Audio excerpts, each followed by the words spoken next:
cyberbullying ele continua acontecendo em horários off-escola, assim, né, fora de escola, então ele continua acontecendo no sábado e no domingo.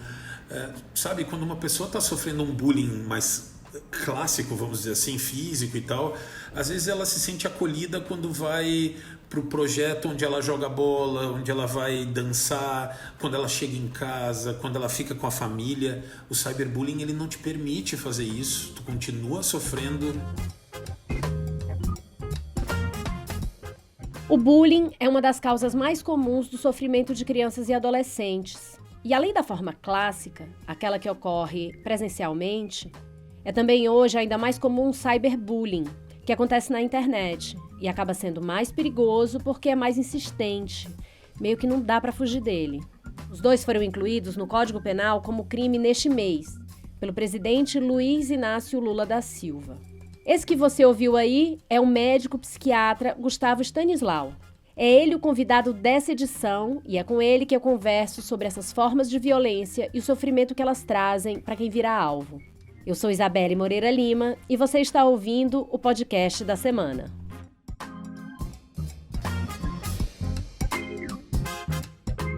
Como identificar que o seu filho está sofrendo bullying? E como intervir? Qual é o papel da escola? Que tipo de problemas essa experiência pode deixar para o futuro dessa criança? Agora, e se o seu filho é o praticante do bullying? Todas essas questões podem preocupar demais quem tem um filho ou filha em idade escolar e vê mudanças esquisitas no comportamento dele ou dela. Nessa edição do podcast da semana, a gente mergulha nesse tema e nos efeitos psicológicos que esse tipo de violência tão comum tem em crianças e adolescentes. O Gustavo Stanislau é quem reflete sobre o assunto. Ele é especialista em psiquiatria da infância e da adolescência pelo Hospital das Clínicas de Porto Alegre e doutorando em psiquiatria pela Universidade Federal de São Paulo. É também pesquisador e membro associado do Instituto Ame Sua Mente, de promoção de saúde mental, além de ter co-escrito o excelente Dilemas na Educação, Novas Gerações, Novos Desafios, lançado no ano passado pela editora Autêntica.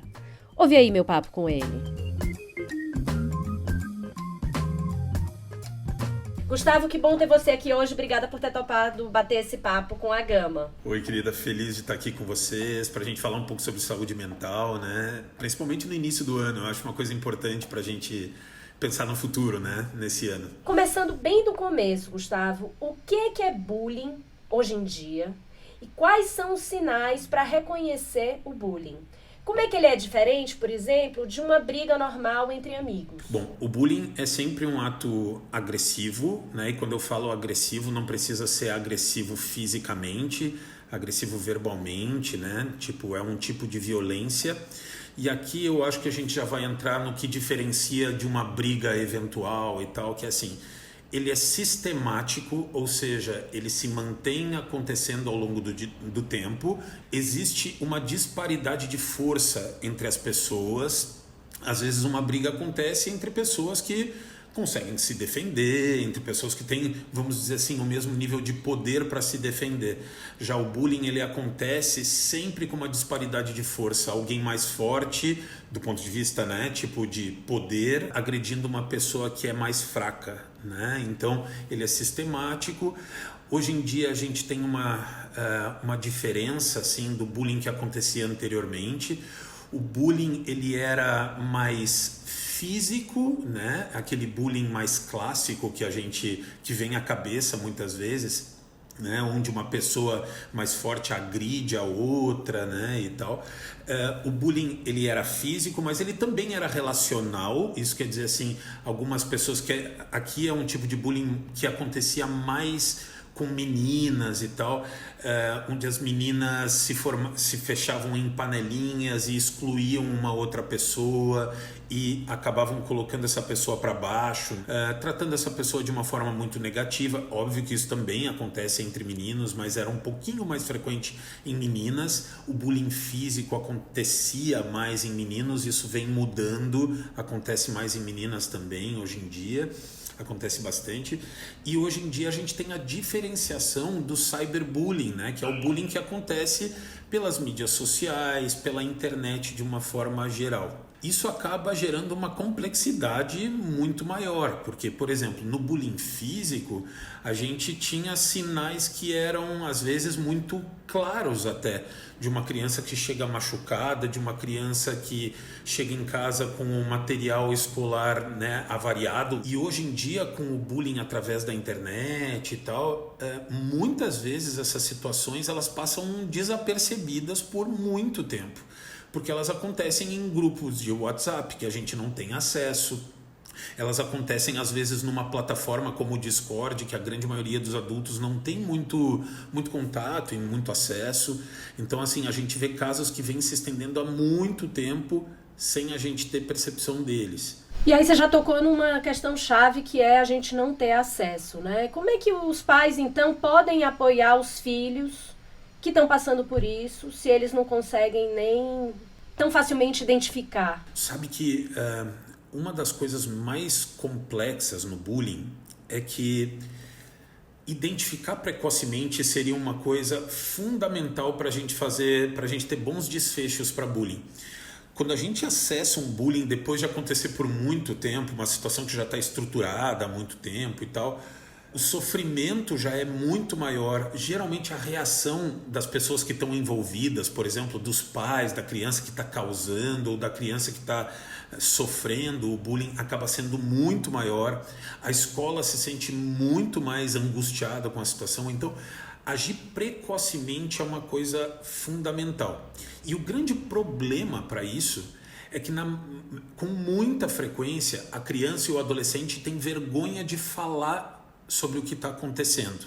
E daí a gente tem, respondendo a tua pergunta, a gente tem uma das saídas seria a gente de tempos em tempos perguntar para a criança ativamente se ela está sofrendo algum tipo de violência. Obviamente tem sinais que nos indicam, né, que seria mais importante da gente perguntar, né, e depois a gente pode falar mais sobre esses sinais, mas perguntar de tempos em tempos como é que está a relação com as pessoas, se alguém eventualmente está causando mal, se alguém está te fazendo mal, né, tipo, como é que está a relação com as pessoas, né, perguntar ativamente sobre isso. Uma outra coisa, quando a gente fala de cyberbullying, é que nos últimos tempos, assim, vou ser bem sincero, é uma coisa delicada de se falar, mas muitos pais têm perguntado assim: Gustavo, eu não me sinto à vontade mais de não ter acesso às senhas do meu filho na internet. E eu tenho, em muitas situações, deixado isso para a família decidir junto com a criança, junto com o adolescente. Olha, eu quero ter as senhas do teu Instagram, eu quero ter a senha do teu... Eu entendo a importância da privacidade, principalmente, obviamente, de um adolescente, mas hoje em dia a gente tem lidado com situações tão complexas que acontecem nesse tipo de cenário longe da gente, que para algumas famílias, assim, eu tenho achado interessante que a gente tenha acesso a isso e que a gente possa de tempos em tempos dar uma olhada, ver o que está acontecendo.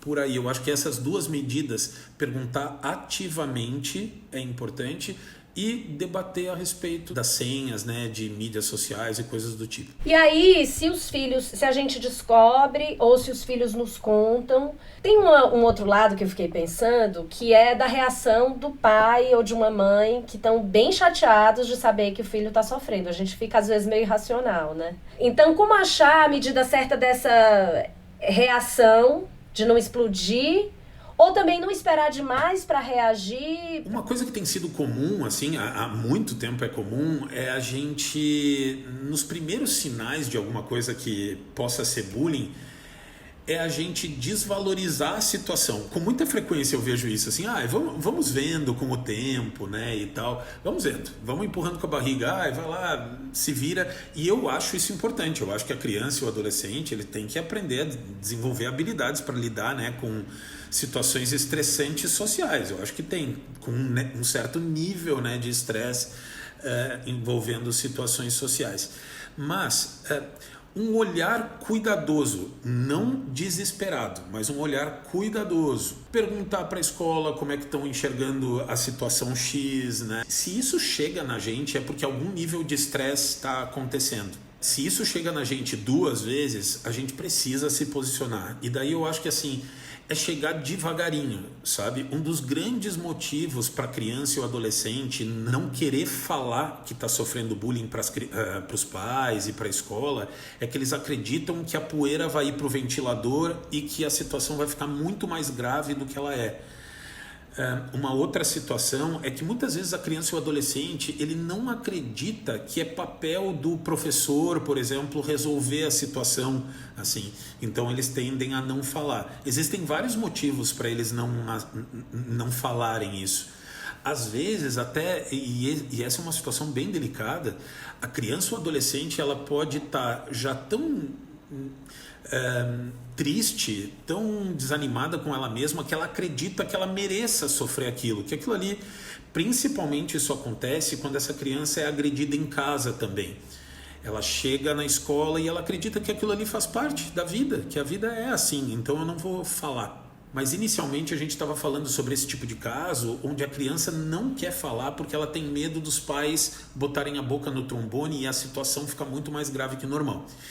Então, uma saída para isso é a gente tentar agir precocemente, onde as situações são mais brandas, e agir de formas mais brandas para que a criança não perceba que a situação está fugindo do controle. Tentar sempre olhar para o outro também. O outro muitas vezes tem motivos para aquilo estar acontecendo. O outro, eu estou querendo dizer, a pessoa que está fazendo o bullying.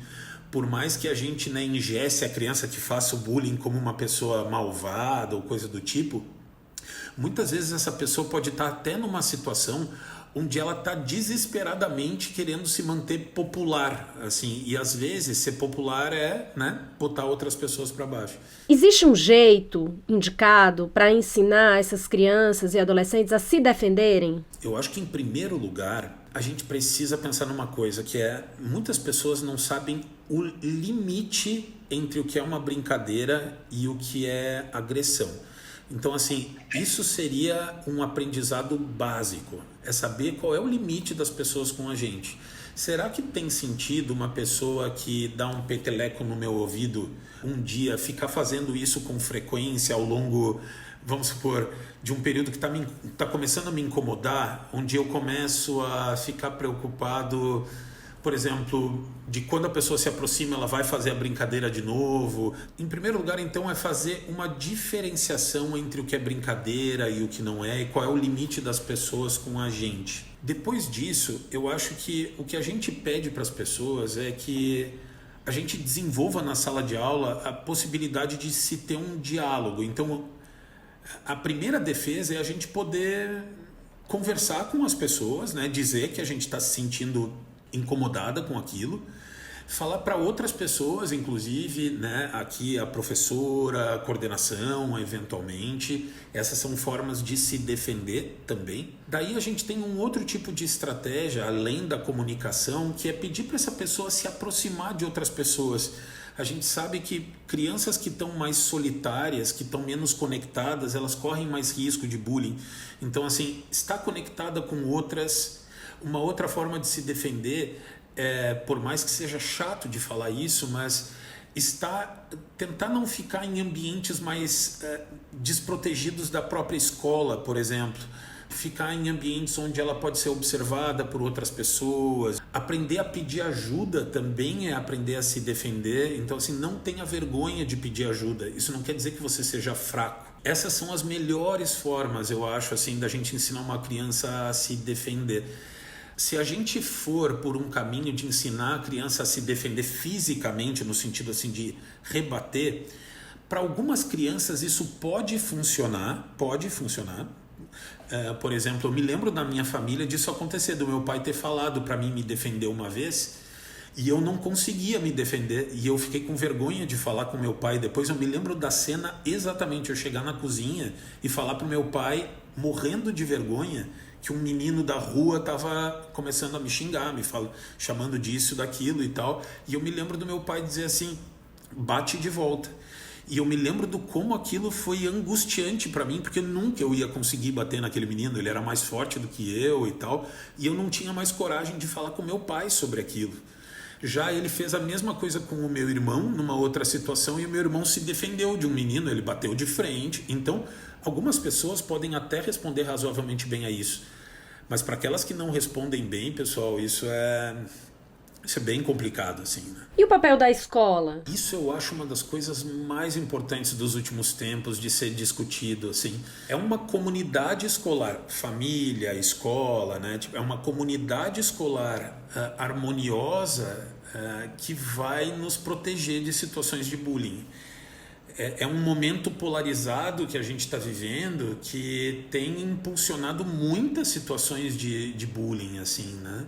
Onde as diferenças elas acabam sendo acentuadas, onde a gente não consegue olhar para o outro, onde a gente só pensa no nosso, né? Porque é nós contra eles. Então, assim, é essa busca pelas diferenças e não pelas semelhanças, e a busca pela harmonia, assim, que está fazendo com que a gente esteja vivendo situações tão complicadas, assim. Então, assim, eu acho que em primeiro lugar a gente precisa revisitar a importância desse vínculo família com a escola. A escola, em primeiro lugar, ela funciona como o cenário onde essas coisas acontecem. Então, assim, a gente sabe que escolas que estão mais presentes, e aqui eu estou querendo dizer assim, de ter um funcionário que pode ficar durante o recreio observando o que está se passando, né? De ter um funcionário que possa passear pelos corredores, e a presença de um adulto afetivo, mas que tem a capacidade de impor limite, é uma figura que organiza bastante cenários onde bullying acontece. Tem vários estudos provando isso. Uma outra coisa é que a escola, ela também é ela pode estimular, vamos dizer assim, o desenvolvimento desses diálogos sobre qual é o limite, até onde uma pessoa pode ir comigo, para quem eu posso pedir ajuda se uma situação dessas está acontecendo, porque muitas crianças não sabem para quem pedir ajuda. Como eu falei, é muito comum que a criança ache que o professor não é responsável por me ajudar numa situação de bullying. Eu acho que cabe à escola fazer isso, fazer esse contato com as famílias e tentar ajudar, né, a desenvolver uma comunidade mais harmoniosa. Óbvio que também tem um papel enorme das famílias, e fazer todo esse diálogo, assim, né, tipo, para a gente poder chegar num lugar um pouco melhor. E os efeitos numa criança ou numa adolescente que sofrem bullying num longo prazo, né? Traumas, e quais são os efeitos? Isso acontece? O trauma por bullying existe? O bullying, ele é uma situação traumática, como a gente falou, sistemática, que se mantém ao longo do tempo. E isso, inicialmente, do ponto de vista psicológico, gera estados de alerta na pessoa que está sofrendo. Esses estados de alerta, eles geram uma sobrecarga do ponto de vista de cansaço mental. Imagina só se tu está conversando comigo e preocupada com a possibilidade de alguém no corredor ficar te incomodando, ou de alguém estar olhando para ti e zombando de você, ou falando na internet de ti. A tendência é tu entrar num estado de alerta e a partir desse ponto tu vai ficar muito mais desgastada, muito mais rápido. Então tu vai ter cansaço físico e mental, dificuldade de te concentrar, dificuldade de memorizar coisas porque tu vai estar cansada, alterações de sono e de alimentação porque a gente não consegue dormir pensando, será que tem alguém falando de mim agora? Será que essa menina, esse menino vão me incomodar amanhã de manhã, né? Esse tipo de coisa. Ao longo do tempo, isso tende a gerar uma desconexão com a escola, com os amigos. A gente tende a se sentir, ao longo do tempo, não digno de ser amado, de ser gostado pelas pessoas, não digno de se dar bem nas coisas, porque parece que nada está dando certo, parece que as coisas não mudam. A gente começa a acreditar que as coisas tendem a não dar certo. E a gente tem estudos a médio e longo prazo mostrando que essas pessoas, mesmo fora da escola, elas ainda têm um risco maior de desenvolver depressão, pensamentos e ideação, né, suicida, e uma série de outros desdobramentos negativos assim ao longo da vida, assim. Então, isso é importante, não é só sair da escola que o problema do bullying se resolve, assim. Isso respinga para o resto da vida da pessoa. No seu livro, Dilemas da Educação, há dados que mostram que o Brasil é um campeão do bullying, nossa média maior do que a de outros países. Tem algum palpite por que isso acontece? E como é que o país reage ao bullying? A gente está vivendo um período nos últimos anos assim, né, de uma polarização muito grande, como eu estava comentando, e eu acho que isso tem acentuado as nossas diferenças, e eu acho que a gente muitas vezes tem pensado muito mais individualmente do que coletivamente. Eu acho que a gente vem há muito tempo, eu acho que aqui é uma questão fundamental também.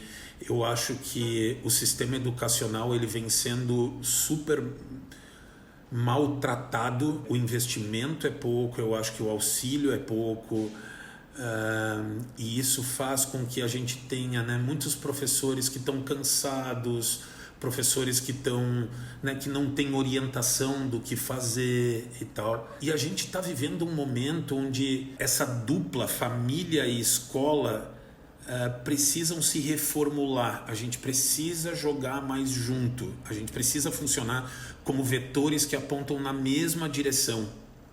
A gente vê isso tanto em escolas particulares quanto em escolas públicas, né? Com muita frequência, assim, as pessoas entrando em incongruências, assim, famílias, né, questionando demais a escola.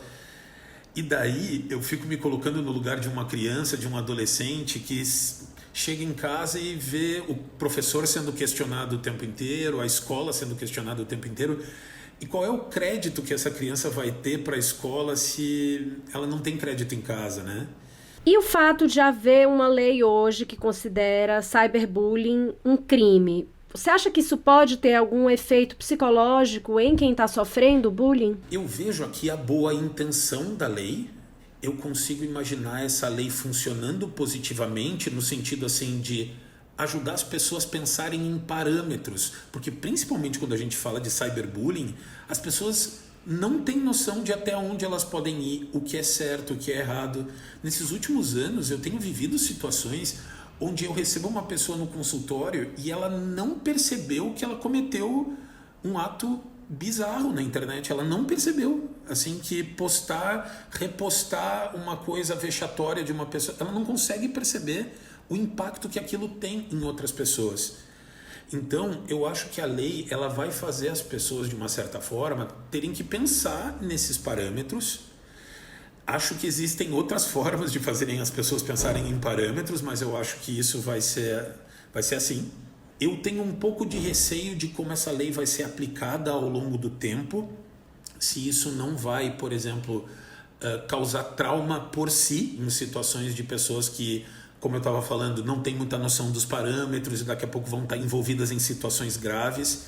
Eu vou te dizer, eventualmente eu me deparo com pessoas que eu atendo, assim, e não necessariamente atendo, pessoas que eu participo de um instituto, o Instituto Ame Somente, onde a gente tem contato com muitas crianças em escolas, e às vezes a gente se depara com crianças que estão envolvidas em situações chatíssimas, num grupo de WhatsApp e tal, assim, e que a gente não consegue... Como é que essa criança está envolvida nessa situação, sabe? A criança não tinha parâmetro daquilo, ela entrou num efeito manada, ela foi assumindo a postura de outras pessoas e daqui a pouco ela vai ter que responder por uma coisa que eu tenho dúvidas de se ela está envolvida da forma que a lei acaba envolvendo ela. Então, eu acho que a gente vai viver um período agora onde a gente vai ter que debater muito assim, né, a aplicabilidade dessa lei, né?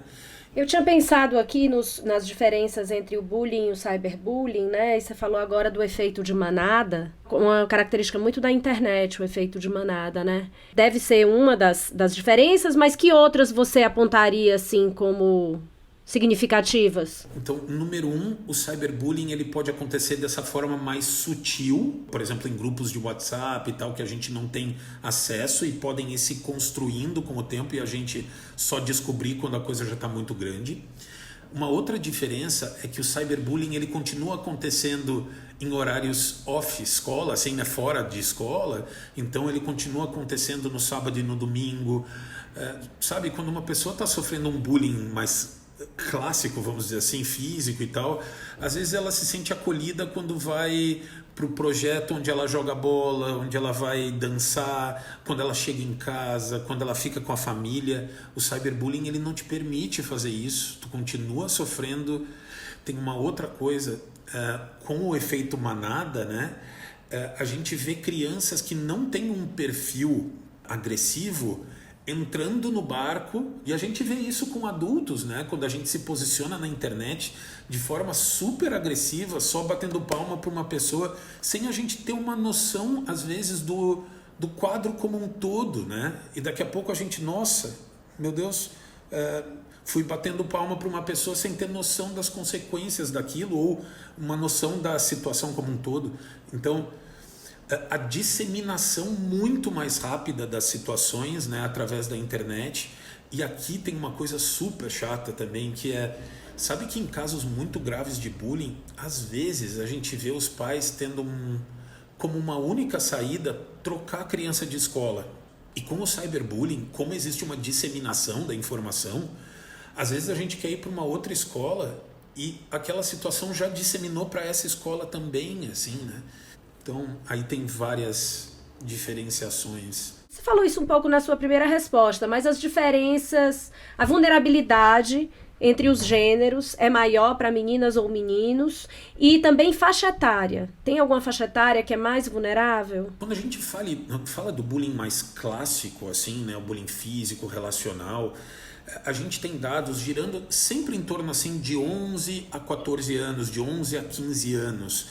Quando a gente fala de estudos sobre bullying, a gente sempre tem muita subnotificação, né? Muitos casos que estão acontecendo e a gente não consegue ver, assim, né? Que não são acessíveis.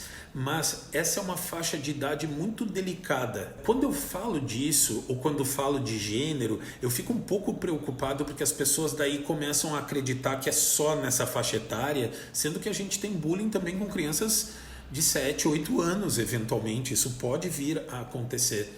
Mas a gente tem que ficar bastante alerta a essa faixa etária. Os bullying mais físicos, eles são classicamente mais conhecidos, mas eles acontecem mais entre meninos, tá? Mas isso vem mudando com o tempo. Cada vez mais a gente vê meninas também se envolvendo em situações de bullying físico. E o bullying relacional, que é esse de fazer panelinhas, de colocar um apelido no outro, até que aquilo se transforma numa coisa muito tensa para outra pessoa, era mais comum em meninas, e isso vem mudando também com o tempo. Então isso tudo é muito fluido, assim, as coisas têm mudado muito rápido, assim, sabe? Então, só para terminar, a gente pode falar mais uma vez os efeitos do bullying, que são de repente um sinal para ficar alerta? Geralmente a gente vai ver essa criança mais, como eu falei, assim, mais em alerta, e que ao longo do tempo ela vá se desconectando das coisas, principalmente da escola, dos grupos sociais. Geralmente o rendimento dessa criança vai cair ao longo do tempo, ele pode até oscilar, mas ele tem essa tendência a cair.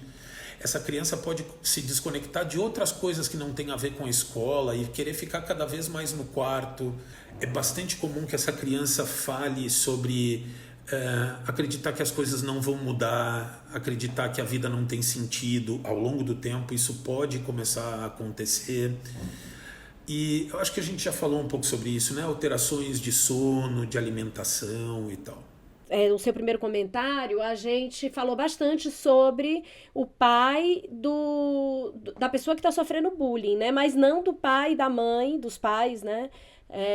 Dos cuidadores, de quem pratica o bullying, né? Porque também não deve ser fácil saber que o seu filho ou filha está praticando bullying. Isso é super importante, assim. A gente tem essa tendência, né, a super focar em quem está sofrendo o bullying.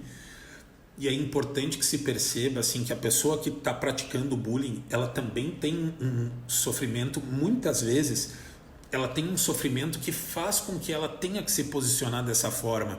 Ela vê essa forma de funcionar como uma forma de se defender, de uma autoestima baixa. Às vezes esses são alunos e alunas que não estão rendendo bem socialmente, que não estão rendendo bem na escola, são pessoas que estão sofrendo em casa por algum motivo, porque a família não está legal. Então, assim, isso é importante da gente entender. É muito comum que esses pais se sintam constrangidos e daí vem um problema. Começam a jogar a poeira para baixo do tapete para não enxergar e a situação ela só tende a ir aumentando. E daí esses pais vão cada vez mais tendo que se defender e daí a situação fica muito, muito complexa.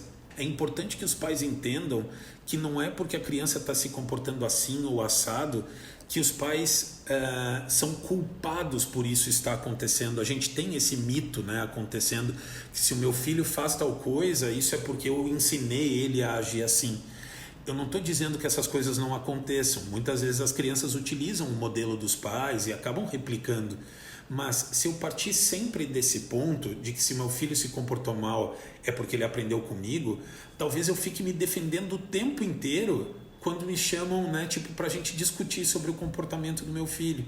Então a gente precisa se desconectar um pouco disso e tentar se aproximar dessas situações e entender que isso acontece e que negar isso só piora a situação. Se aproximar rápido do problema é o mais importante. E uma criança que por muito tempo está agindo dessa forma agressiva, ela pode começar a acreditar que na vida essa é a forma de conseguir as coisas. Então, tem estudos que mostram que crianças que agem dessa forma, elas podem desenvolver menos habilidade verbal de negociar as coisas.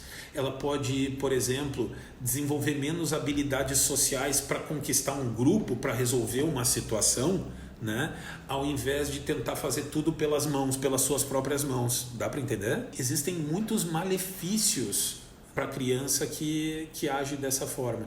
Então, assim, ir atrás e tentar agir de novo precocemente é a melhor saída, assim. E existe um sofrimento para esses pais. Gustavo, muito obrigada pelos esclarecimentos. Obrigado, querida, pelo convite. Eu espero que mais conversas como essa aconteçam para a gente tentar achar um caminho juntos. Muito obrigado pelo convite. Se você gostou deste podcast, eu te convido a ouvir outros episódios. Toda semana tem uma entrevista diferente sobre um assunto que está aí diante da gente. Vou te falar dos últimos para você ter uma ideia. A gente entrevistou a oceanógrafa e professora da Universidade Federal de Santa Catarina, Regina Rodrigues, sobre os efeitos do aquecimento dos oceanos. Falou também com Márcio Atala, que é especialista em qualidade de vida e colunista da rádio CBN do Globo, sobre como aderir aos exercícios físicos com eficiência. E falou também com o bartender Alê Agostino, sobre como é o drink perfeito do verão. Em plataformas de áudio como Spotify e o Deezer e no site da Gama, você pode ouvir o podcast da semana. Com roteiro e apresentação de Isabelle Moreira Lima, este é o podcast da semana. A cada 7 dias, um tema novo para você. Até semana que vem!